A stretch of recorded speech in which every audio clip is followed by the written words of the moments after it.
ఈ వీడియోలో మనం తెలంగాణ హైకోర్టుకు సంబంధించిన పాలిటీ క్వశ్చన్స్ అయితే డిస్కస్ చేద్దాము. అండ్ ఆల్రెడీ ప్రీవియస్ వీడియోలో హిస్టరీకి సంబంధించిన క్వశ్చన్స్ అయితే నేను ఎక్స్ప్లెయిన్ చేశాను. ఇంకా ఎవరైనా చూడకపోతే వెళ్ళి చూడండి. అండ్ లేట్ చేయకుండా వీడియో స్టార్ట్ చేసేద్దాం. ఫస్ట్ క్వశ్చన్, భారత రాజ్యాంగం అమలులోకి వచ్చిన టైంలో ఎన్ని షెడ్యూల్స్ ఉన్నాయి? మనకి ఆ టైంలో వచ్చేసి 8 షెడ్యూల్స్ ఉన్నాయండి. సో ఈ 8 షెడ్యూల్స్ ఏంటంటే, 1 భూభాగం, రాష్ట్రాలు మరియు కేంద్రపాలిత ప్రాంతాల గురించి తెలుపుతుంది. 2 జీతభత్యాలు, రాష్ట్రపతి, గవర్నర్ మొదలైన రాజ్యాంగ పదవుల జీతభత్యాల గురించి అయితే తెలుపుతుంది. అండ్ 3 ప్రమాణ స్వీకారాల గురించి. 4 రాజ్యసభలోని రాష్ట్రాలకు సీట్ల కేటాయింపు గురించి తెలుపుతుంది. అండ్ 5 షెడ్యూల్డ్ ప్రాంతాలు మరియు తెగలు. 6 అస్సాం, మిజోరాం, త్రిపుర, మేఘాలయాల్లోని గిరిజన ప్రాంతాల పరిపాలన గురించి. అండ్ 7వది కేంద్ర రాష్ట్ర ఉమ్మడి జాబితా, union, state and concurrent list గురించి.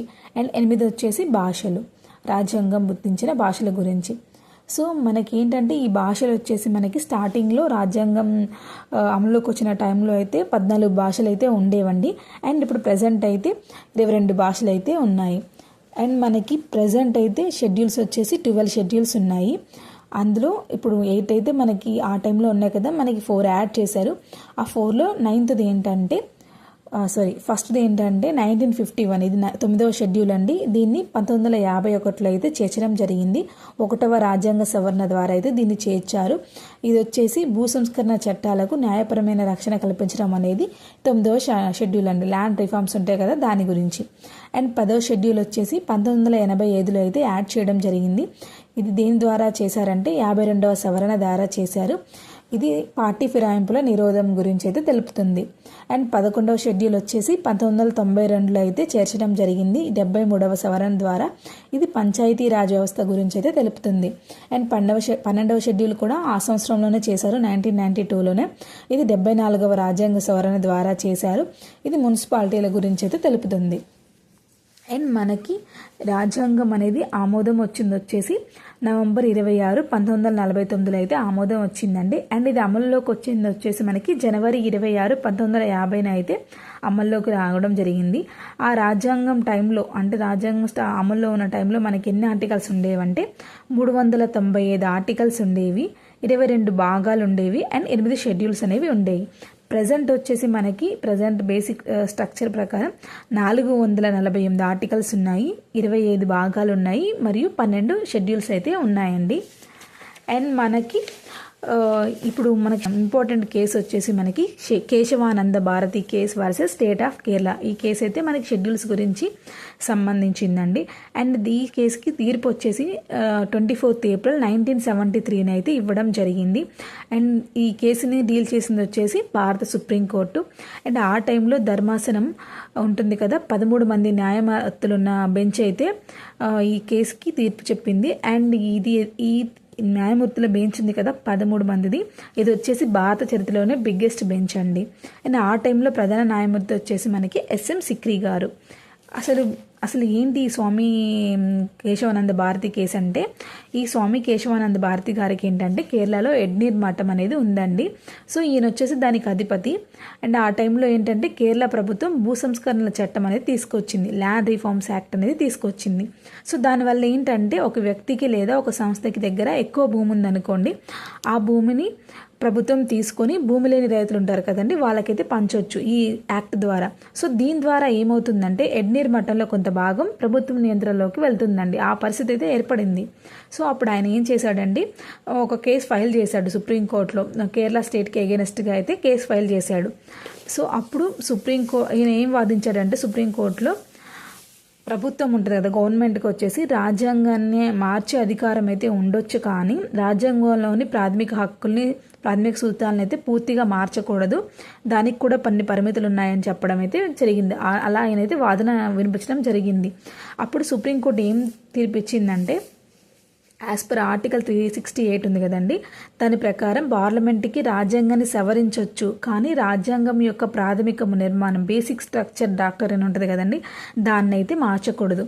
అంటే ఇప్పుడు బేసిక్ స్ట్రక్చర్ అంటే ఏంటంటే మనకి ఫర్ ఎగ్జాంపుల్ ఒక ఇల్లు ఉందనుకోండి, మనం ఒక ఇల్లు తీసుకుంటే సో దానికి మనం పెయింటింగ్ వేపించవచ్చు, కొత్త డోర్స్ చేంజ్ చేయొచ్చు, అండ్ అంటే దాన్ని రినోవేట్ చేయొచ్చు, ఏదైనా చేయొచ్చు, కానీ దాని పునాదిని అయితే మార్చలేం కదా. సో అలాగే రాజ్యాంగాన్ని సవరించవచ్చు, కానీ పూర్తిగా రాజ్యాంగం యొక్క స్ట్రక్చర్ని మాత్రం మార్చకూడదని చెప్పేసి సుప్రీంకోర్టు తీర్పిచ్చిందండి. సో ఇది వచ్చేసి Kesavananda Bharati versus state of Kerala గురించి. ఇది మనకి షెడ్యూల్స్కి సంబంధించిన ఇంపార్టెంట్ కేసు. సో మనకి దీంట్లో ఏ ఆర్టికల్ అండి, 368 ఆర్టికల్ ప్రకారం పార్లమెంట్కి రాజ్యాంగాన్ని సవరించే హక్కు ఉంది, కానీ రాజ్యాంగం యొక్క ప్రాథమిక నిర్మాణం బేసిక్ స్ట్రక్చర్ డాక్టర్ని అయితే మార్చకూడదని చెప్పేసి సుప్రీంకోర్టు తీర్పు ఇవ్వడం జరిగింది. అండ్ మనకి ఈ పంచాయతీ రాజ్ ఉంది కదండి, మనం ఇంతకుముందు డిస్కస్ చేసుకున్నాం కదా 11th షెడ్యూల్ గురించి. సో ఇది పంచాయతీ రాజ్ అయితే ఆ టైంలో మనకి పంచాయతీ రాజ్ అనేది ఉండాలి అని చెప్పేసి గ్రామ పట్టణ పంచాయతీల అభివృద్ధి కోసం గ్రామీణ ప్రాంతాల అభివృద్ధి కోసం పంచాయతీ రాజ్ వ్యవస్థ ఉండాలని చెప్పేసి బలవంతరాయ్ మెహతా కమిటీ అయితే సిఫార్సు చేసిందండి. సో ఈ కమిటీని వచ్చేసి 1957లో స్టార్ట్ చేయడం జరిగింది. దీనికి అధ్యక్షుడు వచ్చేసి బలవంతరాయ్ మెహతా గారు. అండ్ ఇదేంటంటే వీళ్ళు ఏం చెప్పారంటే భారతదేశంలో త్రిస్థాయి పంచాయతీరాజ్ 3-tier పంచాయతీరాజ్ వ్యవస్థ ఏర్పాటు చేయాలని అయితే సూచించడం జరిగింది. 3 స్థాయిల పంచాయతీరాజ్ అంటే ఏంటంటే మనకి గ్రామీణ, పట్టణ, జిల్లా 3 రకాల పంచాయతీరాజ్ వ్యవస్థ ఉండాలని మాత్రం చెప్పింది. అండ్ ఇదేంటంటే మనకి ఈ 3 స్థాయిల పంచాయతీరాజ్ వ్యవస్థకి అయితే మనకి 73వ రాజ్యాంగ సవరణ ద్వారా అయితే మనం రాజ్యాంగ హోదా ఇవ్వడం జరిగింది. 1992లో ఈ 73వ రాజ్యాంగ సవరణ చట్టం ద్వారా అయితే పంచాయతీరాజ్ వ్యవస్థకి అయితే రాజ్యాంగ హోదా అయితే ఇచ్చాం మనం. అండ్ ఈ పంచాయతీ రాజ్ వచ్చేసి మనకి రాజ్యాంగంలోని పార్ట్ 9లో అయితే ఉంటుంది. అండ్ మనకు నెక్స్ట్ ఏంటంటే ఫస్ట్ పంచాయతీ రాజ్ని అమలు చేసిన రాష్ట్రం ఏంటంటే రాజస్థాన్ అండి. ఇది 2 అక్టోబర్ 1959 అయితే అమలు చేసింది. అండ్ దాని తర్వాత మనకి సెకండ్ అమలు చేసిన రాష్ట్రం వచ్చేసి ఆంధ్రప్రదేశ్ అండి. ఇది కూడా 1959లో అయితే మనకి చేసిందనమాట, అమలు చేసింది. అండ్ మనకి ఇంకోటి మనం చెప్పుకున్నాం కదా 12th షెడ్యూల్, అది వచ్చేసి మున్సిపాలిటీస్ గురించి. సో మనకి ఈ పంచాయతీ రాజ్కి అయితే 73వ రాజ్యాంగ సవరణ ద్వారా 1992లో అయితే రాజ్యాంగ హోదా వచ్చింది. అండ్ మున్సిపాలిటీలోకి వచ్చేసి 74వ రాజ్యాంగ సవరణ ద్వారా సేమ్ ఇయర్ 1992లో అయితే రాజ్యాంగ హోదా ఇవ్వడం జరిగింది. ఈ మున్సిపాలిటీలు వచ్చేసి మనకి రాజ్యాంగంలోని పార్ట్ 9A భాగంలో అయితే ఉండడం జరిగిందండి. అండ్ ఇవి మనకి ఏంటంటే జూన్ 1, 1993 నుంచి అయితే అమల్లోకి వచ్చాయి. ఇది వచ్చేసి మనకి ఫస్ట్ క్వశ్చన్.